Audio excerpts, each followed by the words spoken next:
The project name is Rain Detect Motor Control. In this, there is a rain sensor. This is a relay, and this is a regulator.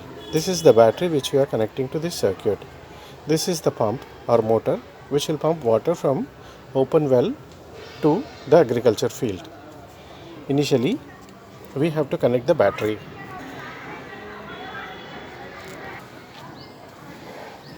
Now connect the plug.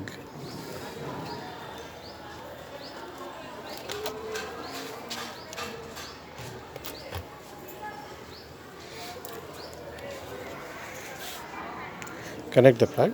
Now water is flowing. Actually, water is flowing from the open well into the agriculture field and back to this. Now, whenever there is rain, the water will fall on this rain sensor. The moment water falls on it, the motor will be switched off. Then when you remove water from the sensor, the motor will be switched on again. This is the functioning of the rain detect motor control.